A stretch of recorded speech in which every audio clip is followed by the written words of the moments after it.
Subscribe कीजिए हमारा channel Review Exam latest video notifications के लिए इस बेल आइकन को दबाएं। Welcome to Review Exam. आज हम उत्तर प्रदेश से रिलेटेड अति महत्वपूर्ण 20 प्रश्नों की चर्चा करेंगे और हर प्रश्न से रिलेटेड इंपॉर्टेंट फैक्ट भी मैं आपको बताऊंगा। तो आप पूरा वीडियो बहुत ध्यान से देखिए। लास्ट में मैं आपसे एक क्वेश्चन भी पूछूंगा, उसका आंसर आपको कमेंट बॉक्स में बताना है। तो चलिए शुरू करते हैं। पहला क्वेश्चन है, उत्तर प्रदेश की जलवायु के संदर्भ में सस्य जलवायु क्षेत्र की संख्या कितनी है? 9। इस क्वेश्चन का बी ऑप्शन सही है। सस्य जलवायु क्षेत्र कितने हैं? 9। कृषि जलवायु क्षेत्र उत्तर प्रदेश को मिट्टी, वर्षा, तापमान, जल संसाधनों के आधार पर 9 सस्य जलवायु क्षेत्रों में बांटा गया है। जैसे तराई है, पश्चिमी मैदान है, मध्य का मैदान और बुंदेलखंड। ये बात हो रही है उत्तर प्रदेश के परिप्रेक्ष्य में, लेकिन भारत में कुल कृषि जलवायु क्षेत्र कितने हैं? 15 जलवायु क्षेत्र हैं। और उत्तर प्रदेश में मिट्टी समूह क्षेत्र कितने हैं? 8 मिट्टी समूह क्षेत्र हैं। अगला क्वेश्चन है, उत्तर प्रदेश का कौन सा जिला यूरेनियम के सीमित भंडारों के लिए प्रसिद्ध है? ललितपुर। इस क्वेश्चन का सी ऑप्शन सही है। ललितपुर में सिर्फ व सिर्फ ललितपुर में ही यूरेनियम पाया जाता है और ललितपुर के अन्य खनिज जैसे तांबा सोनराई क्षेत्र में पाया जाता है, राक फास्फेट और पायरोफिलाइट। और ललितपुर की भौगोलिक स्थिति के अनुसार यह मध्य प्रदेश से 3 ओर से घिरा हुआ जिला है। अगला क्वेश्चन है, उत्तर प्रदेश की पर्यटन नीति 2022 के तहत राज्य में कुल कितने टूरिस्ट सर्किट का चयन किया गया है? 12। इस क्वेश्चन का बी ऑप्शन सही है। 12 कौन कौन से हैं? अब देख लीजिए, 12 पर्यटन पर्यटन जैसे रामायण सर्किट, महाभारत सर्किट, शक्तिपीठ सर्किट, आध्यात्मिक सर्किट, जैन सर्किट, बौद्ध circuit, craft circuit, wild life एवं eco tourism circuit, Bundelkhand circuit, Sufi circuit, स्वतंत्रता संग्राम सर्किट और कबीर सर्किट। अब ये सर्किट बनाने का उद्देश्य क्या है? राज्य में पर्यटन में निवेश को बढ़ावा देना और रोजगार सृजित करना।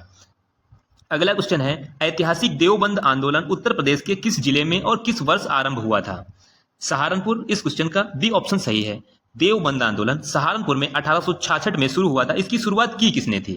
मोहम्मद कासिम ननौतवी और रशीद अहमद गंगोही। 1866 में देवबंद सहारनपुर में। इसका उद्देश्य क्या था? मुस्लिम समुदाय में कुरान हदीस की शुद्ध शिक्षाओं का प्रसार करना तथा अंग्रेजी शिक्षा एवं पश्चिमी प्रभाव का विरोध करना। अलीगढ़ आंदोलन सर सैयद अहमद खान द्वारा, जो पाश्चात्य शिक्षा का समर्थन करता था। तो अलीगढ़ आंदोलन किसने चलाया? सर सैयद अहमद खान के द्वारा।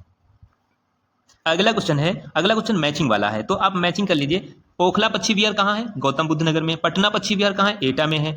सुराहाताल पक्षी विहार कहाँ है? बलिया में है। और पार्वती अर्गा कहाँ है? गोंडा में। इस प्रश्न का आंसर 2, 1, 4, 3 होना चाहिए। अब देख लेते हैं किस ऑप्शन में 2, 1, 4, 3 है। ए ऑप्शन में ही 2, 1, 4, 3 दिया गया है, तो इस क्वेश्चन का ए ऑप्शन सही हो जाएगा। अब ओखला पक्षी विहार कहाँ है? गौतम बुद्ध नगर, नोएडा। पटना पक्षी विहार एटा क्षेत्रफल की दृष्टि से राज्य का सबसे छोटा पक्षी विहार भी है। पटना पक्षी विहार सबसे छोटा पक्षी विहार भी है। सुराहाताल कहाँ है? बलिया में है। और जयप्रकाश जिसे इसे लोकनायक जयप्रकाश नारायण पक्षी विहार भी कहा जाता है। और पार्वती अर्गा पक्षी विहार कहाँ है? गोंडा में है। अगला क्वेश्चन है, उत्तर प्रदेश की निम्नलिखित नदियों में से कौन सी नदी मैदानी क्षेत्र से निकलती है, ना कि हिमालय या पठार से? गोमती नदी। इस क्वेश्चन का बी ऑप्शन सही है। गोमती नदी मैदानी नदी है। अब बात यहां पर गोमती नदी की है। गोमती नदी का उद्गम पीलीभीत जिले के माधुर टांडा के पास फुलहर झील, पंगैली फुलहर ताल से हुआ है। मैदान से निकलने वाली प्रमुख नदी है। गंगा की सहायक नदी जो गाजीपुर के सैदपुर में गंगा से मिलती है। अब गोमती नदी के बारे में याद रखिए कि कहां से निकलती है? फुलहर झील पीलीभीत से निकलती है और सैदपुर में, गाजीपुर में, सैदपुर में गंगा नदी से मिल जाती है। सई नदी गोमती नदी की एक प्रमुख सहायक नदी भी है। अगला क्वेश्चन है, महोबा का आल्हा उदल से संबंध सर्वविदित है, परंतु महोबा उत्तर प्रदेश में किस अन्य विशिष्ट कृषि उत्पाद के लिए प्रसिद्ध है? पान की खेती। इस क्वेश्चन का बी ऑप्शन सही है। महोबा पान की खेती के लिए प्रसिद्ध है। अब बात यहां पर महोबा की है। महोबा उत्तर प्रदेश का पान उत्पादन केंद्र, यहां पान का अनुसंधान एवं प्रशिक्षण केंद्र भी स्थित है। अन्य विशिष्ट जैसे आंवला कहाँ है? प्रतापगढ़ का है। अमरूद प्रसंस्करण प्रयागराज, इलाहाबादी, सफेदा सुरखा और लंगड़ा आम वाराणसी। अगला क्वेश्चन है, उत्तर प्रदेश में राज्य योजना आयोग का पुनर्गठन करके राज्य नीति आयोग का गठन, उत्तर प्रदेश में राज्य योजना आयोग का पुनर्गठन, राज्य नीति आयोग का गठन किस वर्ष किया गया? 2022। इस क्वेश्चन का डी ऑप्शन सही है। अब इससे रिलेटेड इंपॉर्टेंट फैक्ट भी देख लेते हैं। राज्य परिवर्तन आयोग यानी कि स्टेट ट्रांसफॉर्मेशन कमीशन सितंबर 2022 में उत्तर प्रदेश सरकार ने 50 साल पुराने राज्य योजना आयोग स्थापना 1971 को समाप्त कर दिया और राज्य परिवर्तन आयोग का गठन किया। अब राज्य परिवर्तन आयोग 2022 में गठन हुआ और नीति आयोग की तर्ज पर राज्य के आर्थिक एवं सामाजिक विकास थिंक टैंक के रूप में कार्य करता है। अगला क्वेश्चन है,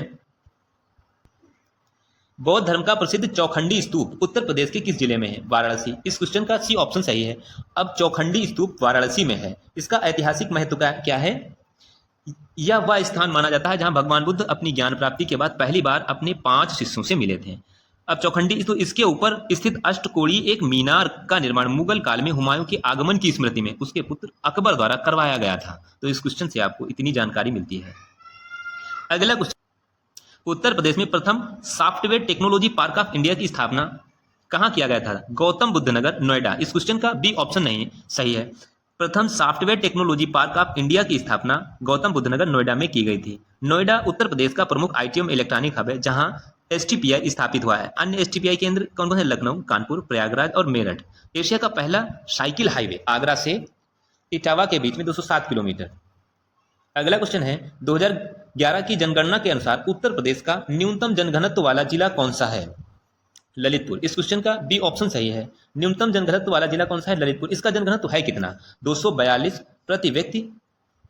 242 व्यक्ति प्रति वर्ग किलोमीटर। और अब ये तो न्यूनतम जनघनत्व वाला जिला हो गया। सर्वाधिक जनघनत्व वाला जिला कौन सा है? गाजियाबाद, 3971 व्यक्ति प्रति वर्ग किलोमीटर। और उत्तर प्रदेश का औसत जनघनत्व कितना है? 829 व्यक्ति प्रति वर्ग किलोमीटर।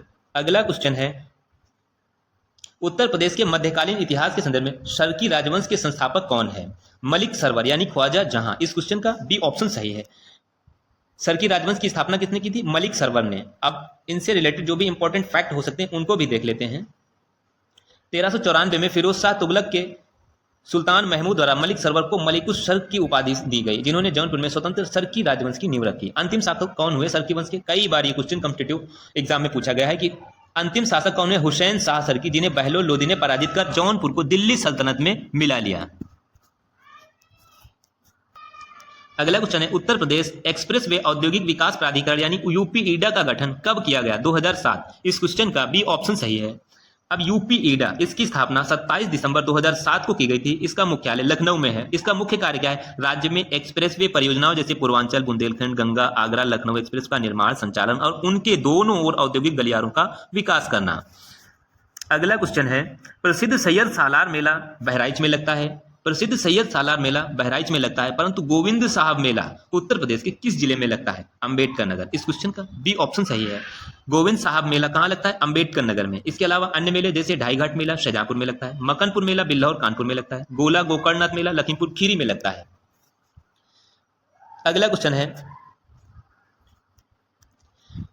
हस्तशिल्प एवं हथकरघा के संदर्भ में उत्तर प्रदेश के किस शहर को ब्लैक पॉटरी के लिए जीआई टैग दिया गया है? निजामाबाद, आजमगढ़। इस क्वेश्चन का बी ऑप्शन सही है।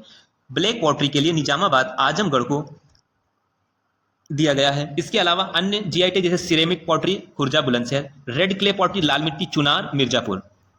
अगला क्वेश्चन है, रानीपुर टाइगर रिजर्व जो उत्तर प्रदेश का चौथा और भारत का 53वां टाइगर रिजर्व बना, किस जिले में स्थित है? चित्रकूट। इस क्वेश्चन का बी ऑप्शन सही है। रानीपुर टाइगर रिजर्व चित्रकूट में है। अब चित्रकूट जिला अक्टूबर 2022 में भारत का 53वां और चौथा। उत्तर प्रदेश में 4 टाइगर रिजर्व हैं। कौन कौन से? दुधवा टाइगर रिजर्व, ये कहाँ है? लखीमपुर खीरी में है। Amangarh tiger reserve Bijnor Corbett का बफर क्षेत्र। पीलीभीत टाइगर रिजर्व पीलीभीत में है। रानीपुर टाइगर रिजर्व चित्रकूट बुंदेलखंड क्षेत्र में है। अगला क्वेश्चन है, उत्तर प्रदेश विधानमंडल के संदर्भ में निम्नलिखित कथनों पर विचार कीजिए, कौन से सही हैं? उत्तर प्रदेश द्विसदनात्मक विधायिका है, सही है। विधान परिषद की स्थापना वर्ष 1937 में, बिल्कुल सही है। विधान परिषद एक स्थायी सदन है जिसे कभी भंग नहीं किया जा सकता, यह भी सही है। यानी इस क्वेश्चन का तीनों ऑप्शन सही है, 1, 2, 3, सी ऑप्शन सही है। भारत सरकार अधिनियम 1935 कहता है जुलाई 1937 में जो विधानसभा का गठन, विधान परिषद और विधानसभा का गठन हुआ है उत्तर प्रदेश, उन भारत शासन अधिनियम 1935 के तहत जुलाई 1937 में गठन किया गया। स्थायी सदन है। विधान परिषद कभी भी, इसके 1/3 सदस्य प्रति 2 वर्ष में सेवानिवृत्त होते हैं, जिनका कार्यकाल 6 वर्ष का होता है। अगला क्वेश्चन है,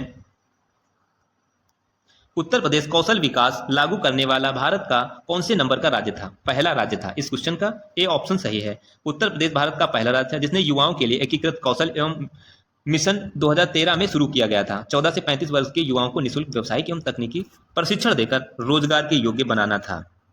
अगला क्वेश्चन है, उत्तर प्रदेश में सामुदायिक वानिकी योजना एवं हरित पट्टी योजना के तहत ऑपरेशन ग्रीन योजना की शुरुआत कब की गई थी?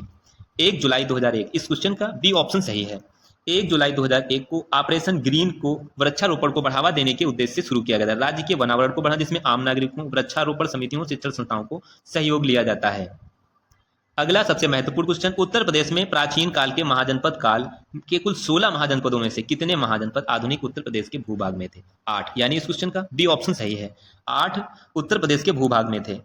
वो कौन कौन से थे? कुरु, जिसकी राजधानी इंद्रप्रस्थ थी, और पांचाल, जिसकी राजधानी अहिछत्र थी, सूरसेन मथुरा थी, वत्स की कौशाम्बी थी, कौशल श्रावस्ती थी, मल्ल कुशीनगर थी, काशी वाराणसी थी, चेदी शक्तिमती।